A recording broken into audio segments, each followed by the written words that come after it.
जो ढूंढने वाले थे वो बेचारे नहीं पाए, राजा के सैनिक तो लौट करके आ गए, राजा से बताए कि नहीं मिली, पता नहीं कहाँ चली गई।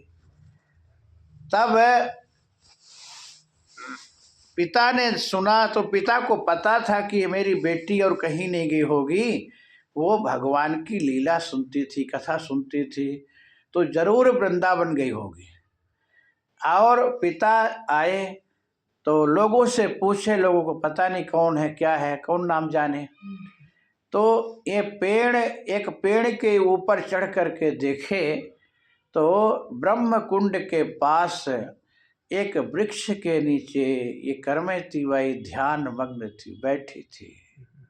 अब ये बेचारे गए परशुराम जी और जा करके आवाज दिए, वो बेटी उठो, बेटी उठो, चलो बेटी उठो, लेकिन कोई मतलब नहीं। ऐसे ध्यान में थी जैसे कहते कि ध्यानावस्थित तदगते न मनुषा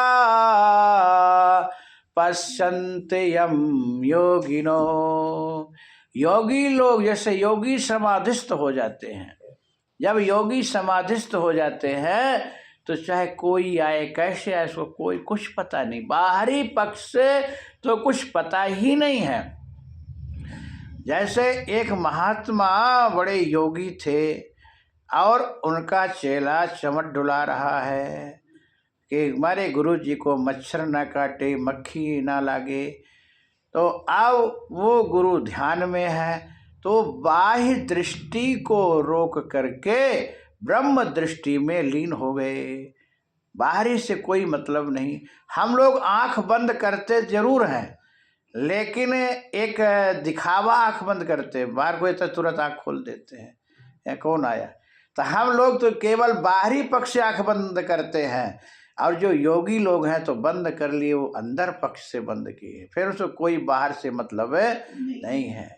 तो जैसे वो योगी ध्यान में थे, शेर दहाड़ा बड़े जोर से, तो चेला जब देखा कि शेर आ रहा तो चेला डर के मारे पेड़ के डाली में जाके छुप के बैठ गया। और शेर आया, गुरुजी को देखा, लेकिन गुरुजी को कुछ पता नहीं, और शेर चला गया। जब शेर चला गया तब चेला उतरा और फिर चमट डुलाने लगा। और जब गुरुजी की समाधि खुली, देखो समाधि कहते ना, समाधि लगी है तो फिर समाधि खुलती भी है। जैसे भगवान शिव की समाधि लगी थी, नारद जी की समाधि लगी थी, लाग समाधि अखंड अपारा। भगवान शिव की समाधि अखंड, 84,000 वर्ष तक भगवान शिव की समाधि लगी थी।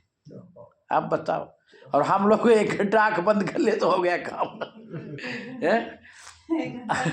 हाँ, नारद जी की समाधि लगी थी, सुमिरत हरि श्राप गति बाधी, सहज विमल मन लागी समाधि।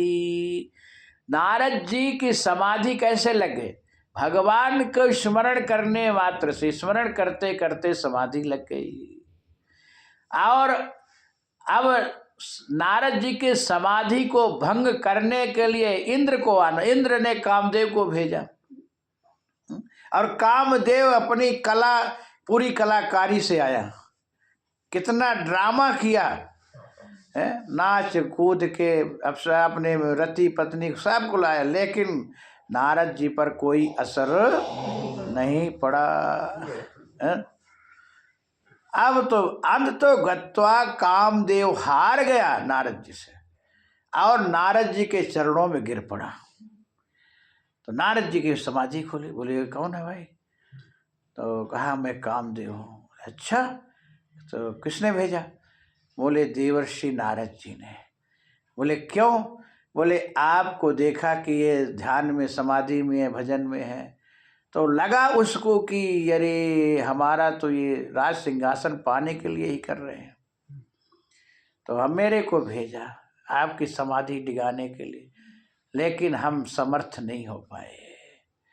नारद जी को क्रोध नहीं आया, हंसे, बोले अच्छा इंद्र की ये बात है। इंद्र की तो ऐसी दशा है जैसे सूख हाड़ ले भाग 60 स्वान निरक मृगराज।